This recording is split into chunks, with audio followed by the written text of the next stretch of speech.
Welcome to Talking Buffalo, featuring conversations with guests from around the world of sports, media, pop culture, and all things Buffalo, with your host, Patrick Moran.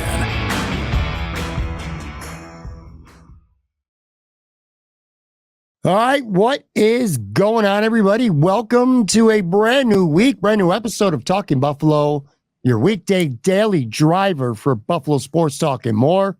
My name is Patrick Moran. Thank you, as always, no matter how you are checking out the show, whether you're watching it on the YouTube side, whether you're listening, audio podcast form, we appreciate you all very much. This is going to be our Monday episode, brand new week, which means, as usual, now I am joined by my guy down in New York City with a grin on his face on the video side. Looks like he's in a good mood here, man. Joe from Queens. It's because my wife wants someone to make a cameo real quick. You're gonna have to do it real quick. Oh, what is going on over here? Oh my goodness, he's huge. Oh, look at this kid. Boy. Look at this kid. He's a big boy. Say hi. That's Pandering Pat. That's it. Pandering Pat. You're off. Okay. You got to get out of here. All right, on the audio side, if you haven't figured it out, yeah. Joe's baby makes a quick cameo on the show. So before we get going, and we're going to get into plenty of Biills stuff. I don't know if you're a golf guy or not. We never really. Oh my God, no. I know you're not a golf guy. I was being sarcastic. What are you cracking? What do you got there? I got a beer from Warhorse, which is in Geneva, by your neck of the woods. It's a Belgian Golden Strong, has winter spices in it, 8.5%. I should have had it finished it a while ago. I've had it since Christmas because this is like a winter beer. And I'm trying to go through all my winter beers as quickly as possible because we're going to Vermont next weekend. And Vermont is like beer heaven, allegedly. I've never been there, so I have to replenish it. But this is for the Knicks, whose season ended yesterday. If you're listening to tomorrow, I don't really want to talk about that right now. I was willing to talk a little bit of small talk about them because I felt bad for them, and it's going to be one of those seasons for them. Like if only they were healthy.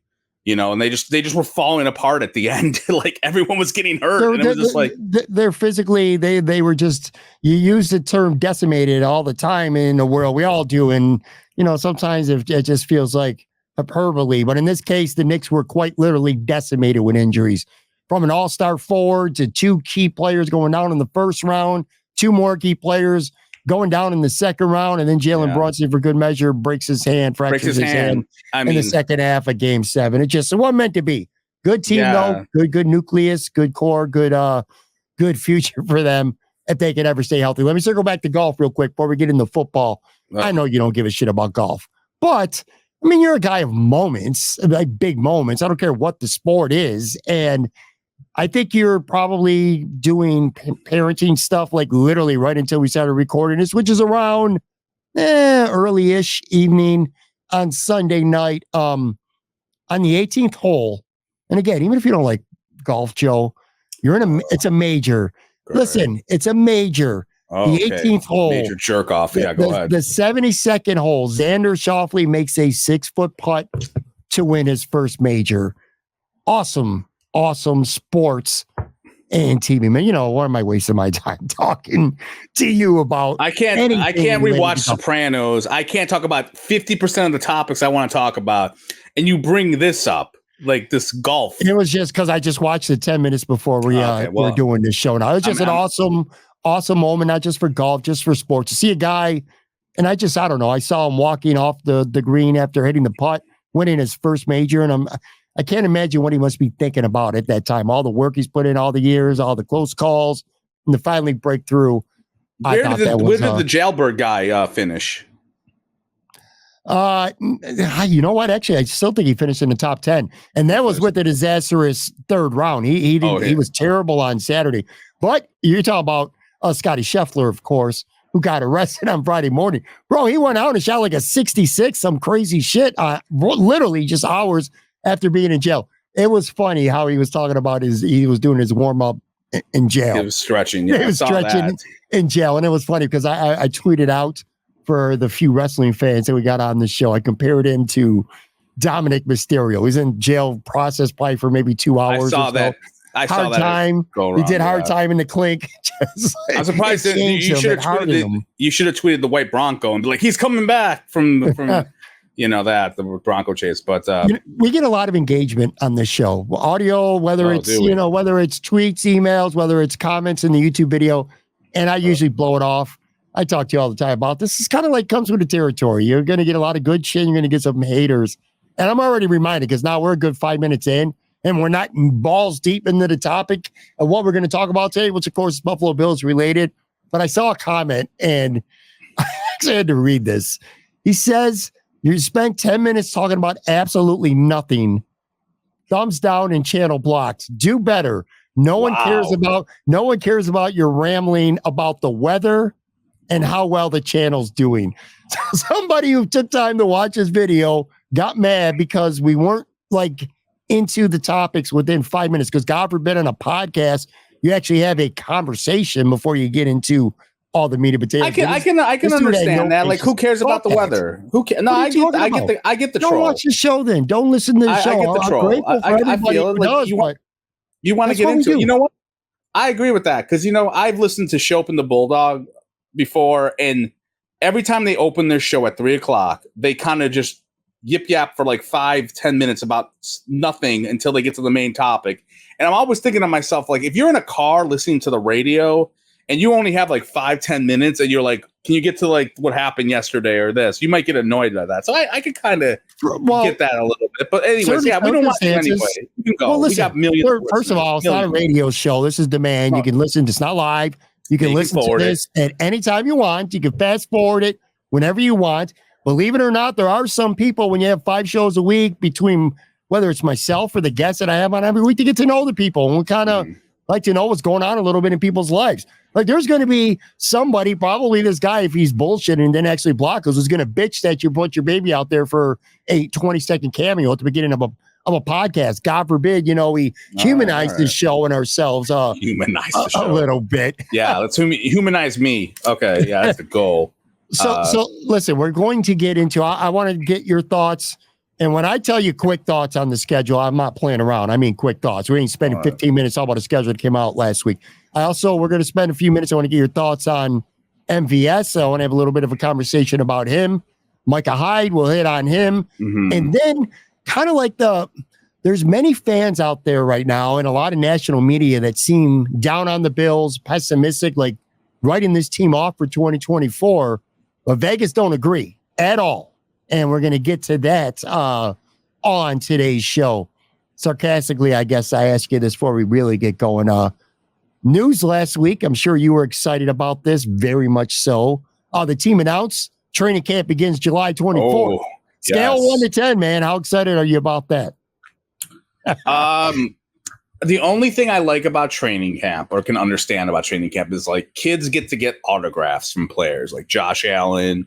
Like it's nice. You see free. I understand the nuances of going there and watching a practice and hey, you get to watch football. Cool. That's about it. Everything else, the hype is going to be just absurd. You never should take everything. You should take with not just a grain of salt, but a grain of pepper too, or whatever other grains are out there.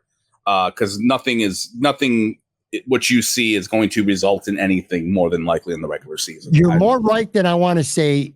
I'm completely right. That's why I've already told Pat that I am taking a vacation in August. I'm not coming on here to talk about who looks good in training camp and based off vines or videos or whatever the kids call it these days of Josh Allen in shorts or Deion Dawkins bringing a TV into the dorm room or something and all that nonsense. Like that is just not my jam. It's never been my jam. I'm not jamming out to that. People but I'm sure reach for stories. People reach for stories. I'm not going to lie, and there are a lot. And you're more right than I want to give you credit for because there is a lot of things. And if we're even just going back to last year training camp, things that seem like a big deal at camp that don't materialize. You're right. Terrell Bernard, he had a big nothing burger at training camp last year. I vividly remember that. A big nothing burger, and look what he became. Kyrie Elam looked amazing last year in camp, and look how that turned out. Annie Isabella was a training camp darling. Brandon Riley was like the training camp stud for 3 years in a row. That's your go-to guy. That will be for all of eternity. Your training camp Cinderella. It's not just training camp; it's preseason. Like it's always. I can recall like a lot of moments. Like I remember when Trent Edwards had like this awesome preseason once. It was with Chan Gailey, his first year, and the offense looked amazing. And then like it was terrible, and he got cut 3 games into the season. And there's been so many. I remember the one season where the Bills had like 11 sacks in their first game against the Bears, and that was the year that Dave Wanstead was the defensive coordinator. Or no, it was the year before that. It was, or maybe it was with Wanstead. I don't remember. It was, and they were terrible that year. So it's just like it's all again grain of salt. I will say this though, if you want me to kind of take a notice, there are a lot of new faces.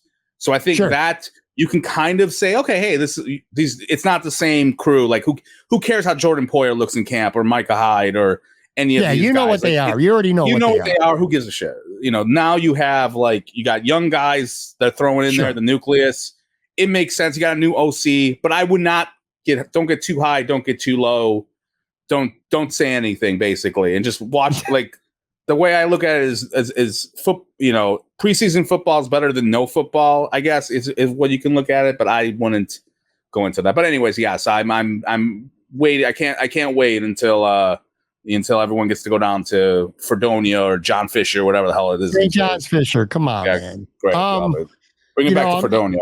As much as I'd love to rail on you for your thoughts on that, a lot of it is right. I'm thinking back to last year, if there were any training camp developments that actually meant something in the regular season. And the only one I can think of was it became pretty apparent right away that the rookie Osiris Torrance was getting reps at first team at guard ahead of Ryan Bates, which was a legitimate training camp battle.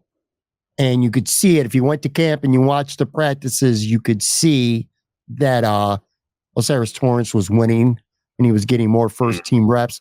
So I think that would have been something. And also I would say, unfortunately, he ended up getting hurt a month in the season, but Trey White looked like a completely different football player at training camp than what we saw at the end of last season. He was 100%. And you could clearly I just don't buy into it. The only time I ever remember like training camp, like you mentioned, that I don't even remember that. I was in the first month of parenting. So I just remember Gabe Davis had like a really good training camp his rookie year, and people were, actually, you know what? No, never mind. What am I saying? There was no training camp for that. That was the COVID year in 2020. So anyway, he was like I think someone had mentioned, I forgot who. Someone may have said like they had heard from like the grapevine he was having a good camp, even though that was 2020 was when there was no, there was COVID hell. I mean, no one was going to camp at all. So it's all nonsense. I don't care. It's all stupid. But whatever. All I want, look, get your autographs, get some food, take some selfies.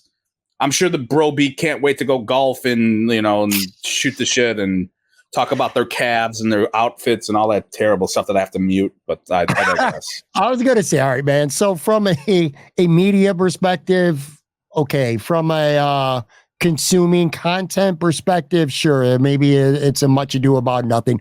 But yeah, for fans, to be able to get out there, get to see the team up close and personal.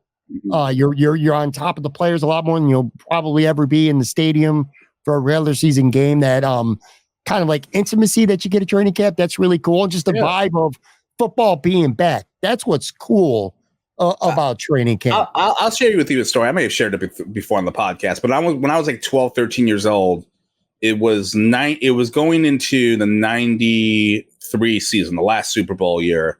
And they used to do this mini camp in May at the stadium. And it was like, there's like a weekend that was open to fans and fans got to go.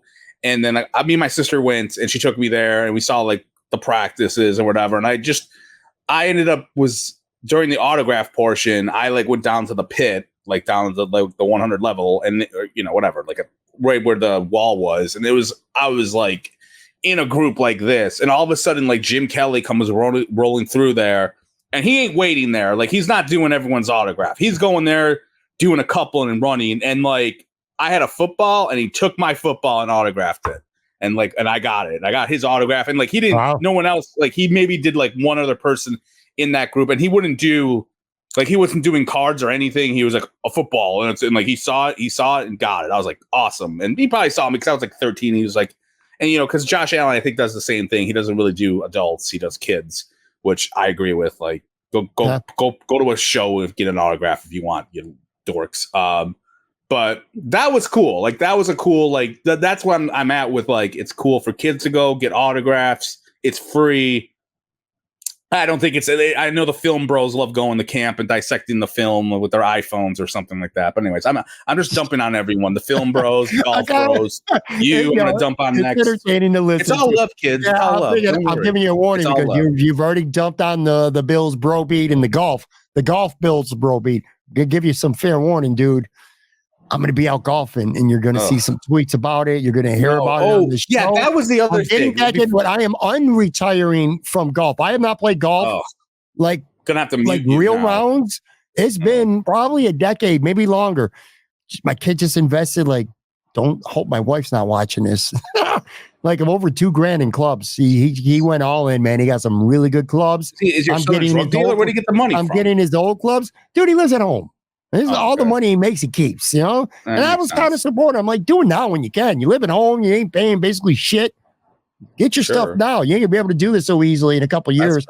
But anyway, so I got his clubs, and man, I just felt them in my hand. I'm like, let's go. So you're gonna see. You just want to go. Your dream is you want to go with the bro beat out. That is all. You want John Scott or Skursky or whoever those guys are. Sale.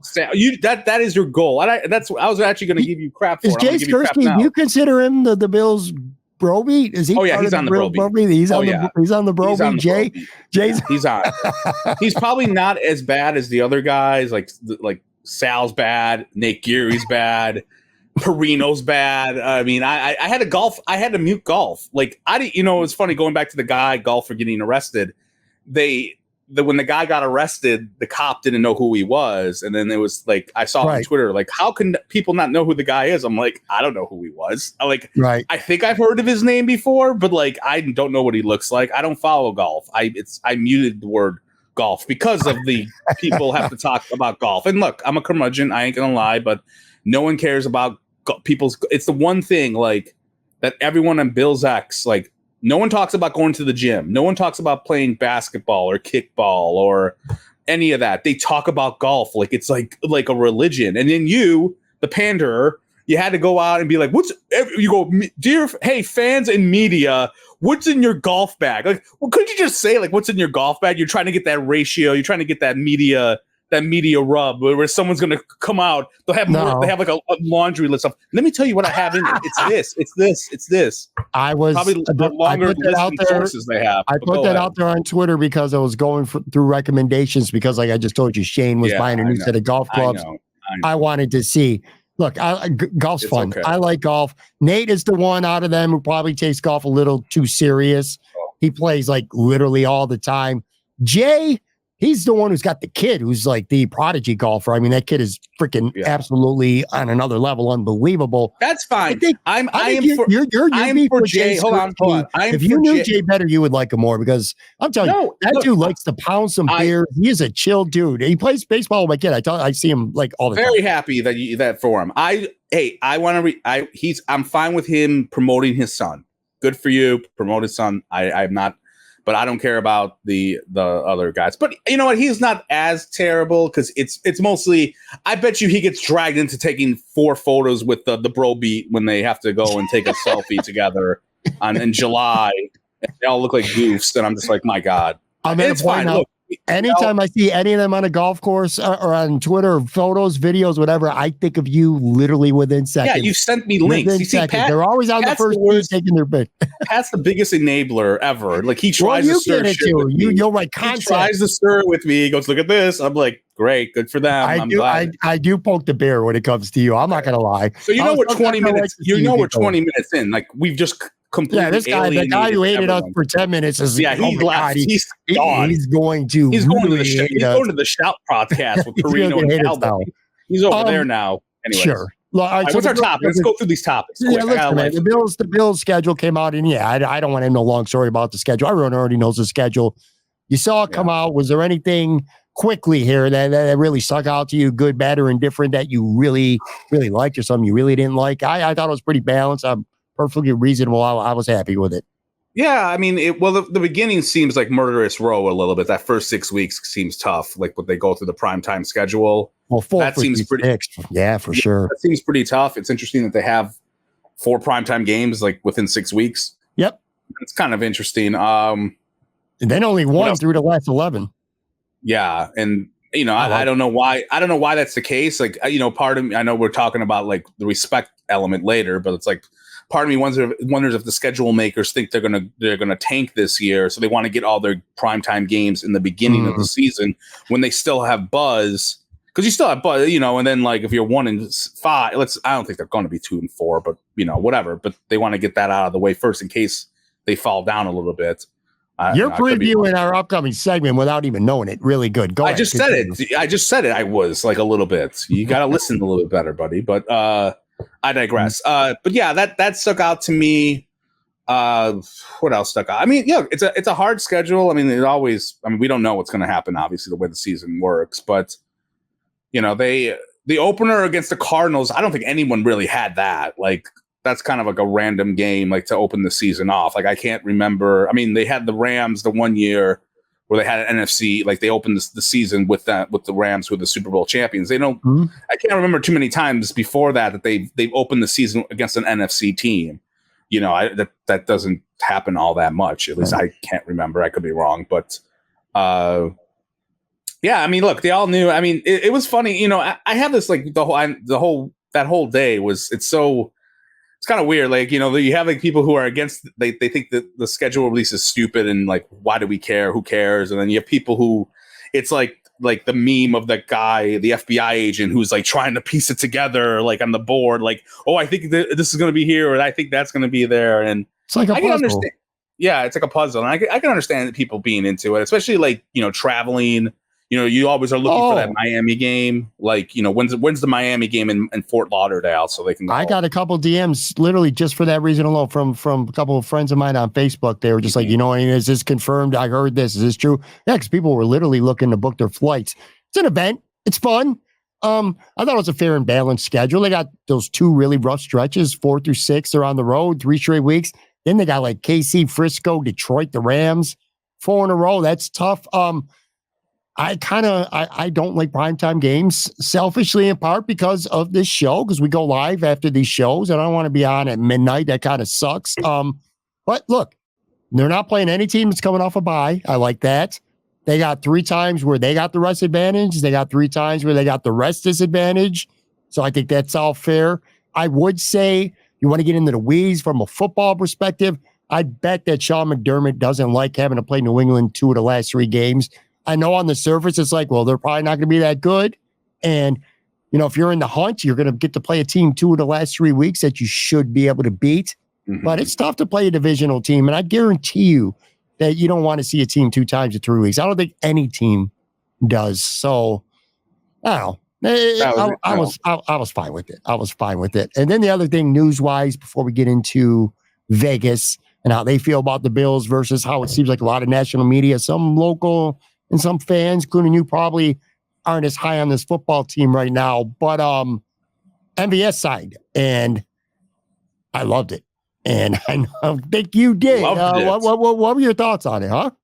Loved it seems really overstating it. Loved it. All right, love might be if it is an overstatement, it's only a slightly overstatement. I liked it very much. I was very, very high on this signing. Okay, well, I have mixed feelings about it. I think I understand what they were doing. They needed a deep threat. That guy can run like the wind. He's fast.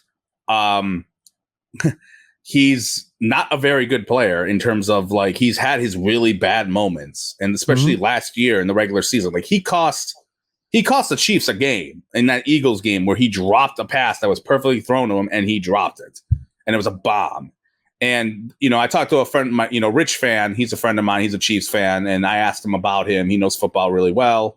And he said, like, he's really good in the playoffs, but he has the dropsies and he can't catch passes in stride. like for whatever reason. So I understood the signing, like they need a deep threat. At the end of the day, he's a third, fourth guy. But he's had his moments where he wasn't good. And I don't care what anyone says. A couple things that burned my ass a little bit about it. Like, one, that dude signed with the Dolphins. There would have been the content people and the fans would have ripped them to shreds because that dude, and I don't know, maybe you weren't on Twitter during some of those Chiefs games, you know, maybe because you were doing the show or whatever. Like, I remember a couple of them where the Chiefs wide receivers got dragged all year. They were so bad. Like Tony and him, those are the two guys who were just terrible. And I think to myself, if MVS signed with Miami, everyone would have been making fun of them. I don't care. They would have been in everyone, like fans, media, they would have been ripping them apart. Then the other thing that kind of annoyed me is the whole premise of low risk, high reward. I've heard that phrase 100, like I made a list of players. I wish you could bring up the list I made. I don't know if you saw it, but I made a list of players who everyone has talked about being the low risk, high reward thing. And that always to me is a way of masking someone who's not very good. And you're like, well, I got to find out. It's like it's a higher end of camp body where it's like, oh, well, you know, what's he going to cost you? It doesn't matter. It's a low risk, high reward thing. And I'm like, how is it a low risk? This guy cost the Chiefs a game last year. How is that? That's a high risk right there in itself. You know, he's going to be playing. He's going to take away reps. That's not a low risk. You're playing. That's a risk, whether you're good or not. You know, and I've heard that crap for forever. I heard it with Sean Merriman. I heard it with Percy Harvin. And that's, you know, this even with Chase Claypool. He's a low risk, high reward guy. And like in some cases, sure, if he's there and he's not playing and maybe he just goes big. But like, there's been a lot of guys who, it's a low risk, high reward thing, and the guy ends up far. You know, the only guy I can recall who was a low risk, high reward guy that worked out was Richie Incognito because he had all the race crap that happened with him in Miami, and they signed him, and there was a lot of hoopla about that, like why are they signing this dude, you know? And he proved to be. What's your expectation of him? What's your expectation of him supposed to be? I mean, when you're talking about him coming in and not. I mean, what do you think? Do you think the Bills think he's going to come in and be Stephon Diggs? No, of course not. I don't think anyone thinks that. I guess the point is like they needed a deep threat. They got this guy, and he's had some really bad moments. Now he's had some good moments. He's had some good playoff games, but you know, in totality, he's coming from. He had Aaron Rodgers when Aaron Rodgers was Aaron Rodgers, and he had Mahomes when Mahomes was Mahomes, and he was, I mean, he catches deep balls. You know, he's like Featherstone from Necessary Roughness. Like, he sounds like Gabe Davis. He sounds like Gabe Davis. No, he's not Gabe Davis. I don't know where you're getting that Gabe Davis. Look, I'm a hater of Gabe Davis, but Gabe Davis he did get targeted way more than this guy has. And I know you're going to bring up the drop rate, which was kind of misleading because, of course, Gabe Davis is going to have the same drop weight as this guy, but this guy doesn't get targeted nearly as much. So math says, like, hey, he shouldn't. I'm not talking about just the stats. I'm just. Well, I'm just saying you mentioned like you were very good, the bad. He's a deep threat. He gets deep. He makes big plays. He drops the football way too much. He is a limited route runner. All sounds like Gabe Davis too. That's what I'm saying. Sure, but Gabe Davis has been closer to 1,000 yards than this guy has. Gabe Davis is your wide receiver too. This guy's going to be your 4. Maybe, but we don't know. Like, because right now the Bills wide receiver room, it's like, you know, you talk about Batman and Robin. Like, you want they probably had that with Diggs and Gabe Davis to a certain. Don't nod at me. They did. That's not the case anymore. Okay, that's not the case now. But the problem is they don't have Batman and Robin. They don't even have Alfred. They have like Aunt Harriet from the 70s, the 60s show, or the guy, the chauffeur. Maybe Bruce Wayne had a chauffeur, like the Fox guy.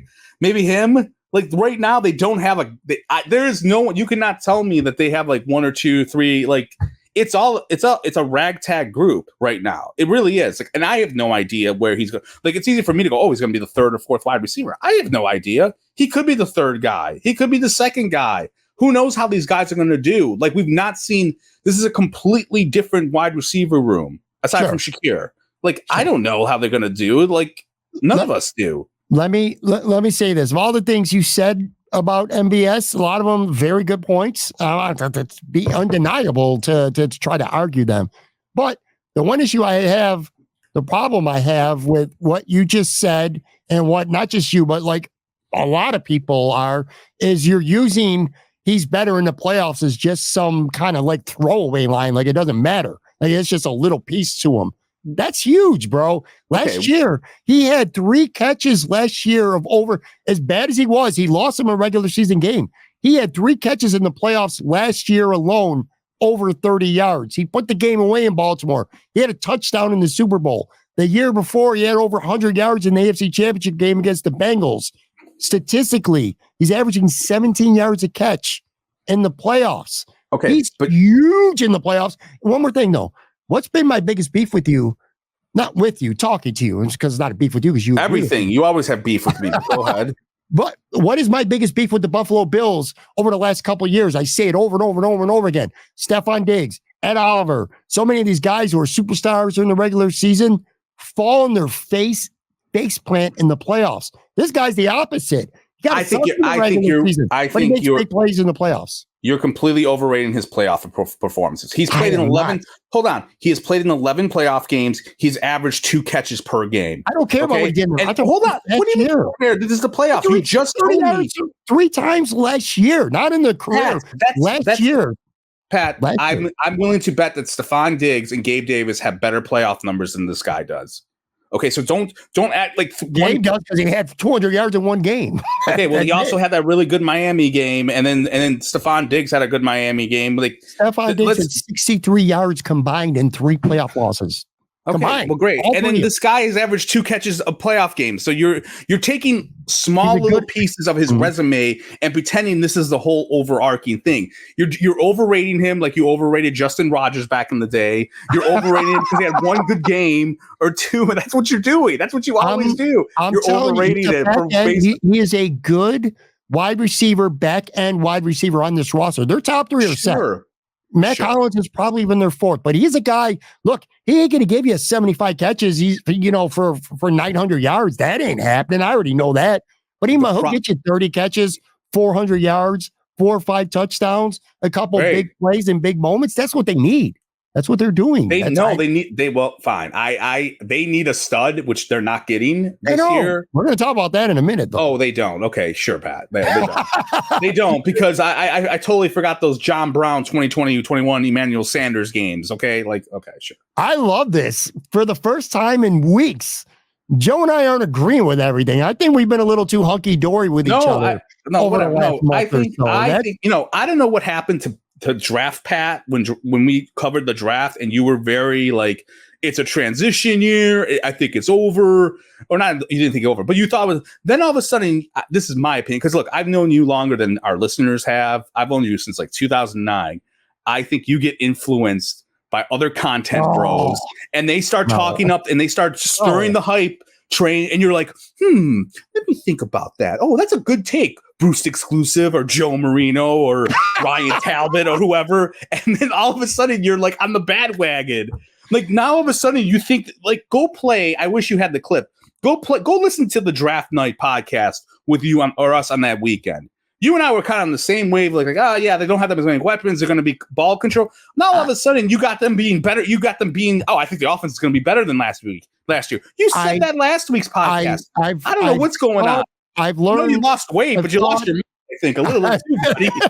Stephon Diggs has a lot to do with how I felt about the trade at the time, and then how I got mad around draft time, and how I feel about him being gone now kind of weighs on that a lot. Anyway, I'm going to get to the break real quick, come back, and we're going to actually kind of dig into that a little bit as well. This team, what a lot of people think about them, and what Vegas thinks about them, which proves that you're wrong. But we'll be right back after this. Or idiots, and screw them too. Go ahead.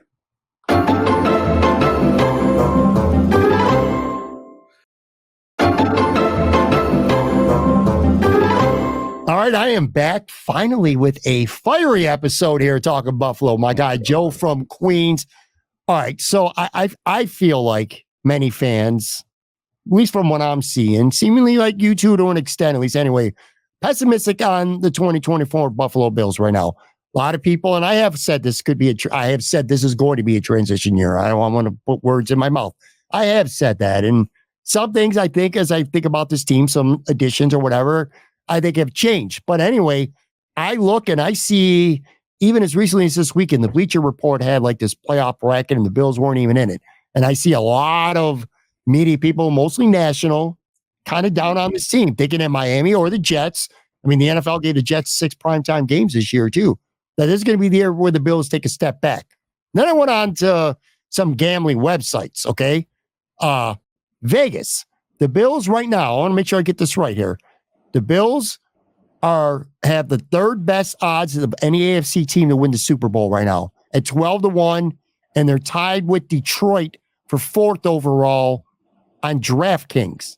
The Athletic just did a season simulation model that they ran like results 100,000 times or something like that. Had the Bills making the playoffs 63.7% of the time, 4th in the AFC, and they had the Bills winning the Super Bowl, the 3rd most of any team in the AFC at 4.6%. And then the other thing, in terms of Josh Allen, he doesn't have Stephon Diggs anymore. Weapons are in trouble. His offense is going to be saying they're going to run the football more. Josh Allen today on DraftKings and FanDuel, both of them, is 2nd behind only Patrick Mahomes to win MVP right now for the NFL. So I don't know. You hear those stats, you hear Vegas. Why does it seem like so many people are down on the Buffalo Bills this year? Maybe yourself too, but Vegas certainly isn't, because the Bills are right there among the favorites to win the conference and to win the Super Bowl yet again. I mean, it's a tough question. It's tough. I mean, I don't really follow Vegas that much. I don't gamble. I know obviously a lot of people, like, they have experts out there that set the line or whatever. Mm-hmm. I would say they probably think so, because they really have a lot of praise for Josh Allen. Like, he was an MVP candidate last year. You could probably make the case he probably should have won, or maybe been more in the conversation, whatever. Mm-hmm. Maybe Vegas looks more at individuals and they look at the team and go, hey, they still have him. And they were very close to beating the Chiefs in the playoffs. Sure. I still believe that they did not make enough improvements. I think they took a step back. I think other teams in the conference made improvements. I'm also factoring guys like Joe Burrow's coming back, and the Bills they've had their number, for the last 2 years. I know it's only been 2 games, They've basically. Smacked the Bills. They've slapped the Bills way worse than the Chiefs have. Like, very badly. And I think in general, why people are down. Look, they got rid of a lot of named players, and I know we've talked about like their impact, and in some cases it wasn't that big of an impact. Maybe if you were following casually, you would think like Micah Hyde or Jordan Poyer were all pros last year. They weren't. You and I know that. Mitch Morris, I thought was very good, etc. I mean, they've had a lot of different things, and they trade Stephon Diggs again. Stephon Diggs, I know we talked about this. He slowed down at the end of the season, but he still had, like, you look at his numbers, and go, oh, that's number 1 wide receiver numbers right there.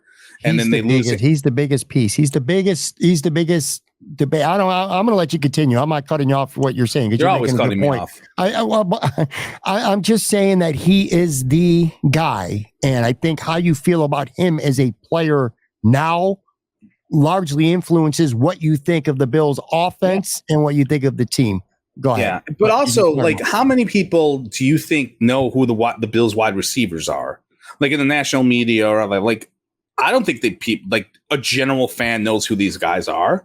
Like, Shakir had a nice, not well. Like, you have to be like a super, plugged into like the league, and like I'm not going to sit here and be like, oh, I know the wide receivers on every team. I don't, and they have kind of a different group now. Like, Shakir was, for all intents and purposes, the 3rd guy last year. He's now He's now the number 1 guy in terms of, like, I guess stats, whatever. I know there's not really a number 1 guy. They're going to throw it to the guy that's open, all that bullshit cliche that you love. But I don't know. I could definitely see why people think, they're going to take a step back. And then for the odds, as I said, if that's a thing that people can gravitate to and go, hey, they're not taking a step back. Look at Vegas. But again, I don't gamble, so I'm not just going to sit here and go, oh yeah, well, if Vegas says so, sure. But I've said it before. I'm going to say it to the opening game. Like, I think they're like a 10-win team. I think they'll make the playoffs, but I don't I think they're like that fourth or fifth. They're in that 5 to 6 range in the AFC right now. I feel that, and I'm sticking with that. I hope I'm wrong, obviously. But it is what it is. But I don't see like they don't have the same star power as they did in the past. Like just cliche names. Like they don't, not cliche names, but they don't have the star cachet names like they did in the past, like they do now. They just don't. I think there is the school of reasoning why the Bills are still like right up there with Vegas and these gambling sites. Well, the biggest reason is Josh Allen. I mean, we don't talk about him enough when it comes to that. Think about it this way. I don't think there's any scenario in your mind where you could say reasonably that Josh Allen is not one of, at the very worst, one of the 5 best quarterbacks in the NFL. There's no way reasonably you can conclude otherwise than that. I'll give you Mahomes. I'll give you that. I'm not saying you. I'm talking about anybody out there. I'll give you Mahomes. I will even give you, if he's healthy, I'll even give you by a tiny bit Joe Burrow. Okay? That's 2. You're going to make an argument. Some people will. I know Bree sure as hell will, our guy Bree. That Lamar Jackson, because he's won 2 MVPs and Josh has won none, that Lamar Jackson's a better quarterback in the league. I honestly don't think there's an executive in the NFL who would agree with that, not one. But even if you wanted to slide Lamar in there, which I don't, but even if we're going to, that's 3. Who else you got? Who?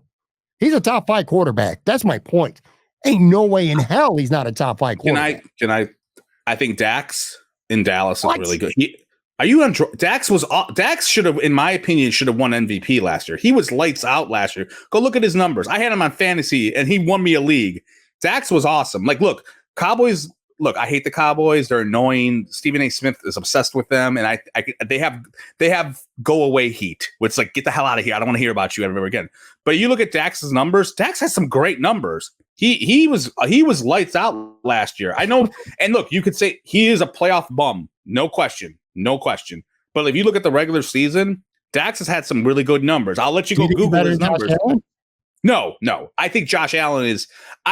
In terms of question, though, is Josh Allen a top 5 quarterback to you? I just don't see how you could arrive that he's not. My apologies. I was putting together a top 5 like of where I'm at. I would pick Josh Allen over Dax, sure, but I think Dax is right there. I think it's here's the thing. Here's the problem right now. Like, you could say Josh Allen's a top 3 quarterback, sure, but that 4 and 5 and 6, I feel like it's there. Like, it's very close, and that's the problem. There's not a lot of room for error when it comes to like the quarterbacks, because it's just a quarterback-driven league right now. Like, your 7 guy is less than the 3rd guy, but I don't think it's by like that much.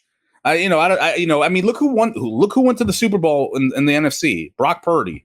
He had a really good year. Like, and look at how, and like, he was a really good quarterback. I mean, it's funny because it's Mr. Irrelevant, or where the hell is that last pick is, but that's crazy.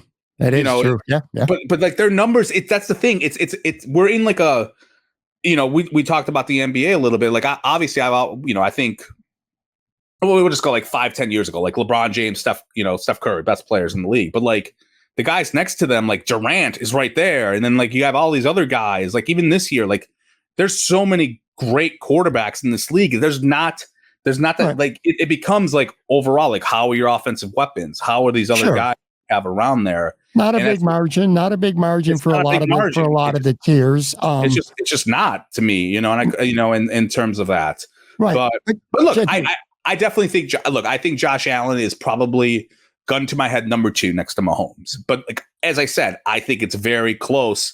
3 through 4, 5, it's close, man. Sure. I think that, but my point is I think that's the biggest reason why the Bills will continue to be among the betting favorites to make the playoffs, to win the conference, to win the Super Bowl, because of the quarterback. That's where it starts. And again, I want to be real clear too. I put Lamar Jackson ahead of him just for the people who want to argue that the guy was a 2-time MVP and Josh isn't, and he's still a top 5 quarterback. And I also would make the argument that Joe Burrow might even be better than Josh, but Joe Burrow's missed big chunks of 2 of the last 3 seasons. That matters. Josh Allen will miss football games. That matters, man. So anyway, he's right at the top. Aren't you at least, sorry, let me ask you a question. Aren't you at least, like, we've talked about this before, like Allen's passing numbers did go down last year.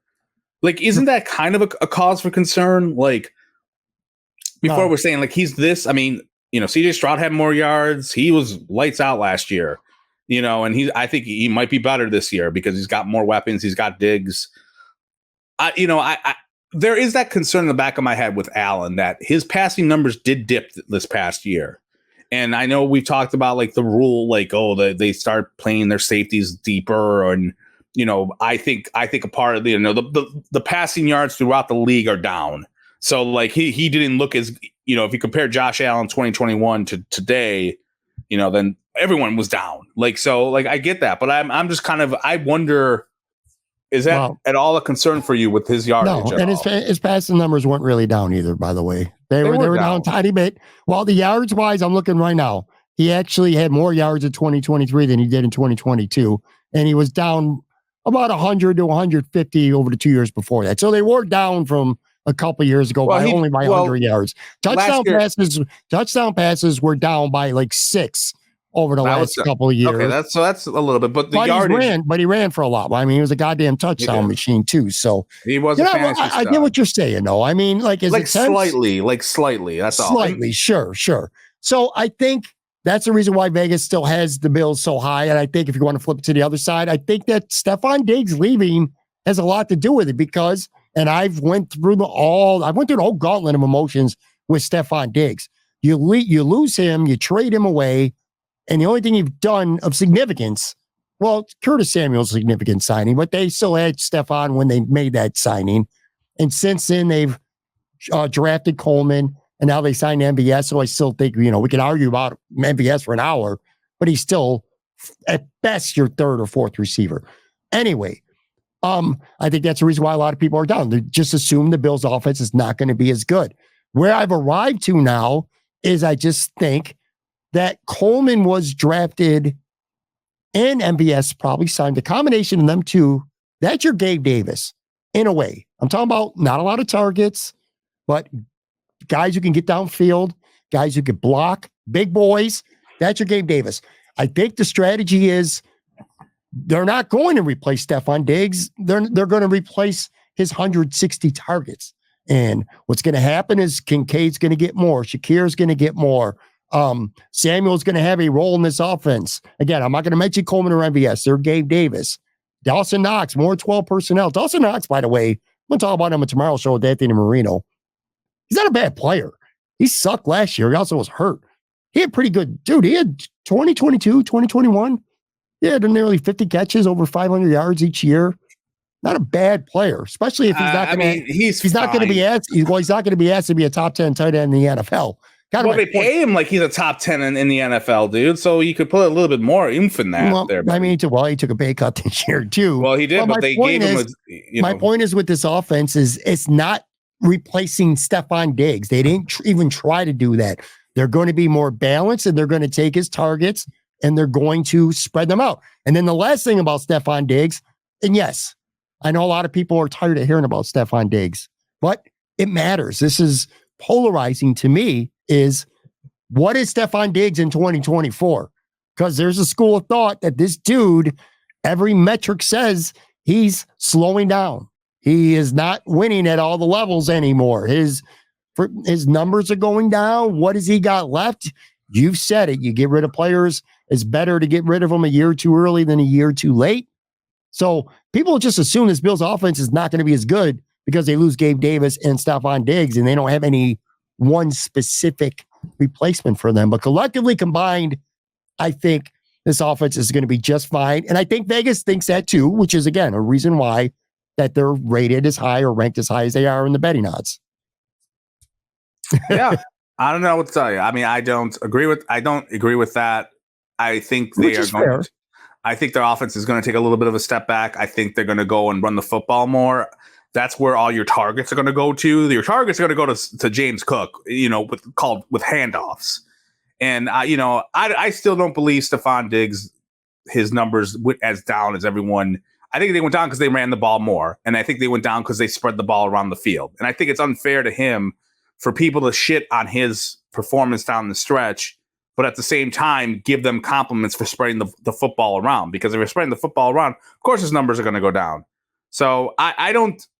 Is it unfair that he gets dumped on a lot because his last play as a Bill was a drop on a bomb? I mean, that's part of it. I mean, it feels unfair, but it also was kind of symbolic too. But it feels I don't know. unfair. As I said before, I mean, I think that drop was a little bit overrated. They still were in that game. There were 7 minutes left. I think the biggest. But you're right. There was like 2 minutes left. No, there wasn't. There was like 7 minutes left.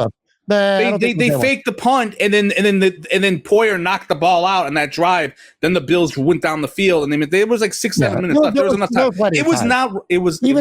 Kansas City. It was not Ronnie Harmon. Okay, people. But I think you're right about that. Yes. I think the annoying thing about that drop was there was 2 other drops by Trent Sherfield, which again is being ignored about how this team forever has been negligent about the wide receiving room, and I still feel they're kind of negligent as of today with the wide receiver room. They have, as I said, they have a few Alfreds and then the James Fox guy from Batman. If we're using that, well, okay, sure. But if you want to bring in other characters from that universe, what is it? Is that that's not Marvel? That's DC. That's DC. All right, so you want to use a DC universe? Is Brandon Bean full of shit when he says, and I don't think he is. But when Brandon Bean says, well, you know what? You might want to count the other people who catch the football in the room, too. Dalton Kincaid is a hell of a tight end. James Cook, who does drop the ball 4 big drops last year, actually. But they got other guys. Like Dalton Kincaid is, they moved up in the first round to get him a year ago. He's going to be a big part of he ain't a blocker. So, you know what I mean? He's going to be a big part of this passing offense. I feel good about the offense. I really do. And I'm flip-flopping. It's fine. Look, you marinate. You are impulsive at times. Sure. You kind of chill out. I'm not. I'm impulsive the whole time until I see football. But right. I think. Look, we'll see what they do. I don't. As I said, look, I don't think they're going to fall off the face of the earth. I don't think they're going to be ranked dead last. I think they're going to be in that 8 to 12 range, offensively speaking. I just. There are going to be a more balanced attack. That's what they're going to do. We're going to see what Joe Brady does. And maybe I'm underestimating Josh Allen in terms of him getting like the most out of guys who, for the most part, haven't been like giant NFL guys. You know what I mean? Like Stephon Diggs was a stud before he got here. John Brown at least had a 1,000-yard season before he got here. Cole Beasley was an integral part in Dallas. All these other guys, they don't really have like that great resume. Maybe that's my issue right now. Did you hear that, for what it's worth, that he had MVS over for dinner the night he was there for a visit? He has everyone over for dinner. He had Odell Beckham over for dinner too. I didn't know that. If he had Odell, a bad meal for Odell. Did he really, or are you just saying that of sarcasm? No, Odell went to his. He did go there. Yeah. Did he? All right. Well, he had MVS over, and MVS apparently, according to Jeremy Fowler, decided that night that he felt it was a good fit. Yeah, Josh is playing with guys he wants to play with. I'm sure. Apparently, Josh has got pull, man. He wanted Keon Cole. He should. He should. I mean, he should. Yes, but he's got a lot. He should. And apparently, he was really pushing for Keon Coleman too. So I don't know. So to conclude that, do you think that it's because like the people who are pessimistic, well, not just yourself, but like kind of represent the pessimists out there right now, the issue is that Vegas has the Bills a lot higher than a lot of fans or national media because the offense, so many new faces. That's a big issue, right? Question marks on the offense, trying to replace Stephon Diggs. That got to make sense why we would see that. You know what? I forgot. One of the guys, we talk about old guys, changing of the guard. Talk about a fun weekend, a fun Sunday. Well, sort of the Knicks loss. That sucked. My golfer wins a major. You don't give a shit about that. But the Micah Hyde charity softball game was Sunday, which, from all the videos I saw, was a really good time. Of course, they raised a lot of money for charity. Shocked you didn't go there. You know how many media guys would have been there? You could have rubbed elbows with all of them. Dude, if my guy Maniac from Trainwreck Sports could get on the field, I feel like if I tried to, I probably could have. I was committed to going to a diaper party, actually, of all things on Sunday. But I did follow it on Twitter. Lots of videos. I thought it was really cool, by the way. I want to talk about Micah Hyde, but one really cool thing to come from that game. I can talk about the game. I don't give a shit. I don't even know who won and who cares. But the crowd, great ovation for Jordan Poyer. I like that. 7 years, the dude was a warrior for this team, and now he's playing for literally the enemy, Miami, their biggest enemy.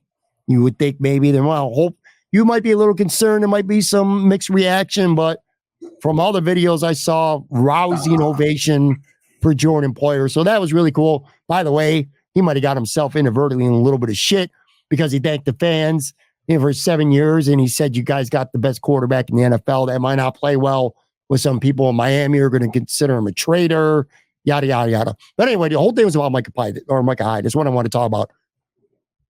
He might not retire. I mean, I've seen him on Eric Wood's podcast this past week. I listened to some comments he said before the game. I think it was with Sal Capaccio. He says, technically, I'm not on the team right now because Jordan Poyer goes, usually this is only for current players, but technically I'm not even on the team right now. And then he mentioned Jordan Poyer. I just get a strong sense that this dude is coming back. I don't know when, maybe before camp, maybe during camp, maybe he waits for somebody to get injured or something. I don't know, but I kind of am getting this growing sense that Micah Hyde is going to play. One other thing too, Josh Allen grabbed the mic during that game and started chanting one more year and got the fans to chant one more year. I feel like you don't do stuff like that if you don't know that something might be up. You're putting a guy on the spot. I don't think we've seen the last Micah Hyde in a Bills uniform. I think it depends what the situation is. Mm-hmm. Like, so if they sign him tomorrow, is he starting? Yeah, I think he has to. I don't know. I know where you're going with this, and I think you're right. Because I don't know if he's going to be the type of guy who's going to go, like Edwards. Yeah, like, is he going to be the guy who's going to say, okay, yeah, I'll be a backup? I don't know if he will or not. No, I don't think so. I think I think that's why he's been waiting, maybe. But I see it.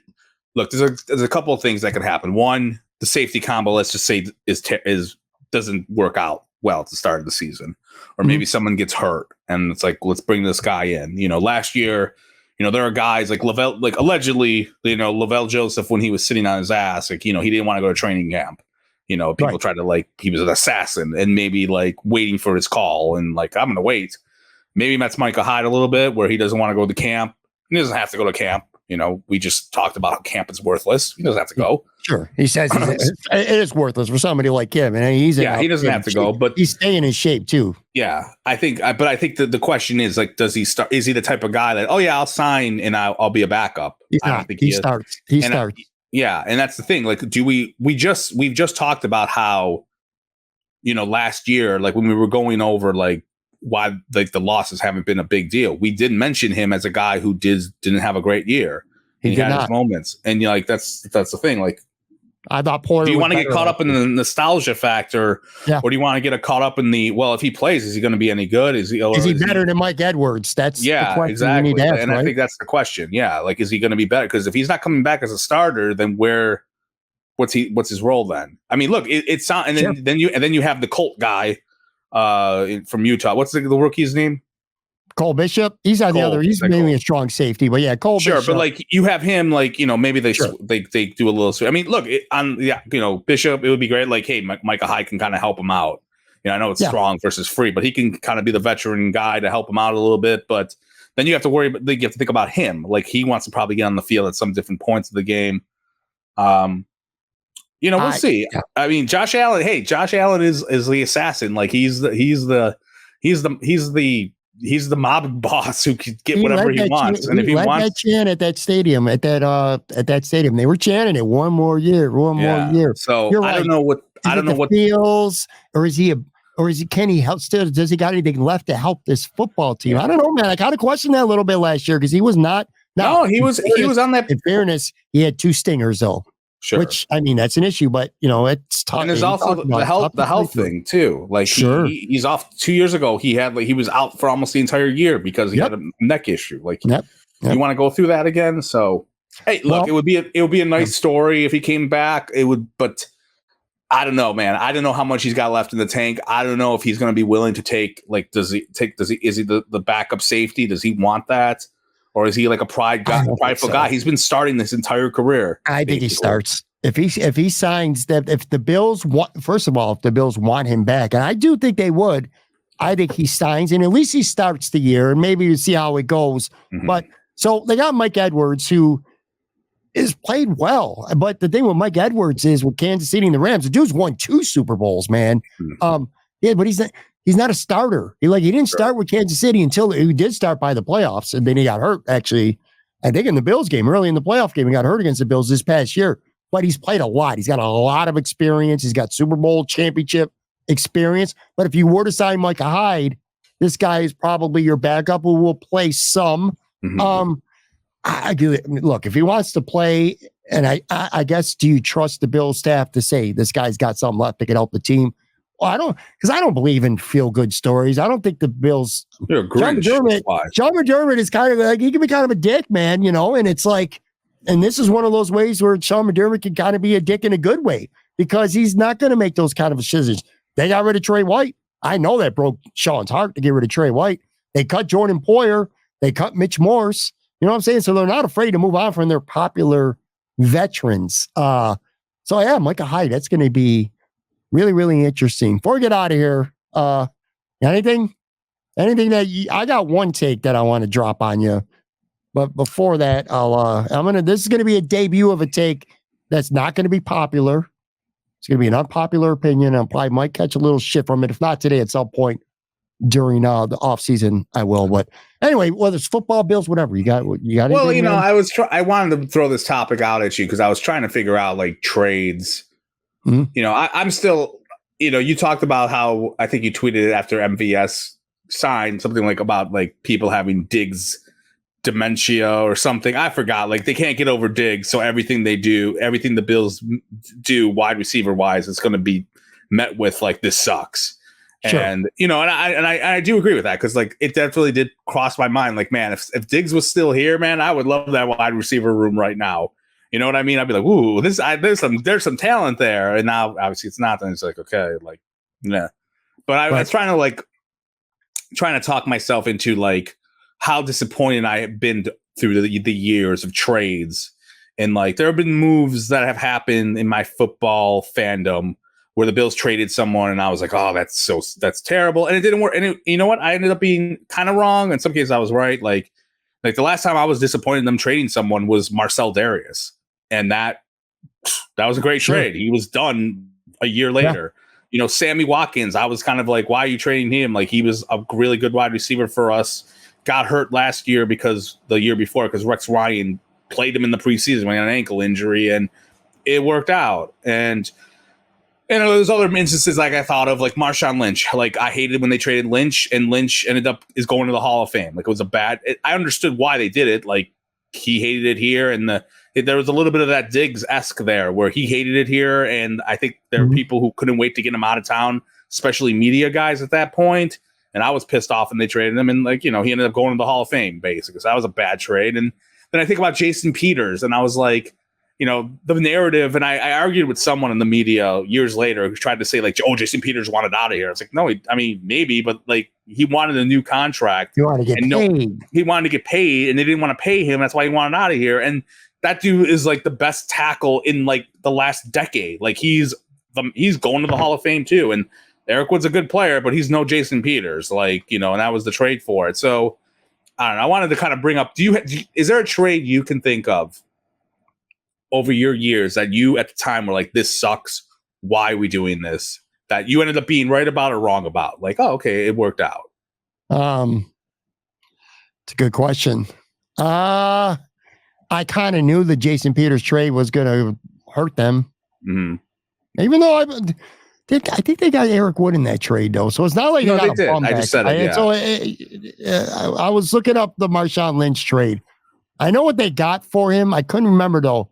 It was like a 2/3 or something like that, or I think it was a fourth rounder they got. It was a fourth and a conditional pick, but I can't remember. I was trying to look up here in real time what the Bills got for him in return, like what that pick ended up being. And I can't remember if it was somebody good. Probably no one good. I mean, that's just during 2000. I hated that trade too, but it's one of those things I agree with you because I know you've said this a billion times, and you're right. I hated the fact that they ever drafted CJ Spiller. They were set at running back. It was just a bad thing. They just didn't like Marshawn anymore, and Marshawn didn't like there. Stephon Diggs has been the most polarizing trade that I could think of because it really depends on what type of. You could have one extreme point of view or the other, and I don't know. We'll find out in the next 12 months. Yeah, if who's right or who's wrong or whatever. But you could look at the point of view of the guy's still a top 10 receiver in the NFL. and you just traded him for a future asset. You're trying to win a Super Bowl this year. You can look at it that way. You can look at it as the team wants to be more balanced. You can look at it as he's washed up or close to being washed up. You can look at it as what I think you need to look at. The one thing I don't really think is debatable is we can debate what he's got left. We can debate if it's going to work out. We'll find out in time. But the one thing I don't think is debatable is that it's debatable whose fault it is. But what's not debatable is the relationship between Stephon and several people in the Buffalo Bills went to shit. Coach, quarterback, other people in the building, media. I have no idea how many or what, but we do know that's not debatable. That's why I think more than any reason he's not a Buffalo Bill. Like if he had no issues with nobody, I don't think his skill level was declined to the point that they were going to eat $3 million to trade him. So I don't know. Yeah. It just seems like there was other trade. I was just thinking of other trades too. Sorry, I was just going down memory lane. The Lee Evans trade. Remember that when that happened in August, and I was traded to Baltimore, right? Yeah, he paid for a fourth because it came out of nowhere, and I was like, "Why are you trading Lee Evans?" And like Lee Evans was terrible that season for Baltimore, and he did not. And he had that drop in the championship game, and he was out of the league the next year, which no one. It's so weird. Like no one had that in any like dimension timeline. Like, oh, he's going to be done next year, and he was done. And then the Stevie Johnson trade, like that was a disappointing one for me because I always liked Stevie. I love Stevie. He was the man, and then they drafted Watkins, and then like the next day they're like, yeah, you're out of here, buddy. You're going to San Fran, and he ended up not really doing much in San Fran, and he was done the next year. And so like, look, I am trying to tell myself like, maybe I'm being a little, there is that nostalgia with Diggs, like, sure, he was great, etc. But there's times when I've been wrong about a trade. And then was like, okay, it didn't really hurt them in the long term. Well, you're team number one wide receiver. You're not team checks and balances when it comes to your offense. You want a superstar wide receiver. And by the way, I looked it up. It was Chris Hairston. That's the Hairston, the Chris tackle. Hairston. If I'm wrong, anyone watching the video or listening to that was the Peters pick. That was the Peters or the Marshawn? No, that was the Marshawn Lynch, the 4th round pick that they got. It was in 2011, and they got a conditional pick. I don't remember who the hell that was. But it was Chris Harrison, who never really amounted to much. He started a couple years, but like he wasn't very good. He had the John Miller career where he started, but he wasn't very good. Whatever. All right, that's fair enough. And we're gonna on that note too. We're gonna end this show, and we'll be back tomorrow with Anthony Marino. We're gonna go over some Bills players that I think might be getting slept on, and among some other stuff. Tone talks about. By the way, this week. God, it just feels like this summer where I had John Fina on and Imperial on the deck. We were celebrating episode 600. 800 is coming up this week. Tone Bucks is going to be with me in studio. Sorry to hear that. Maybe. I agree. I agree. What's your next wing outing with? Do you know yet? Don't know. Actually, I do know. Well, as of now, Brianna Aldridge from Channel 7. We're going to be at Imperial Thursday night, May 30th. I've never had a conversation with her, so that excites me because I like having the conversations about people's lives and their careers. And you only get to do that once. After that, you've already done it. So sure, most people in the media I've had on at some point, at least people that I want to anyway. But I've wanted to have Brianna on, so we finally hooked up, and so she'll be on. But that'll be next week. Anyway, be back tomorrow. Anthony Marino. Talk to you guys then.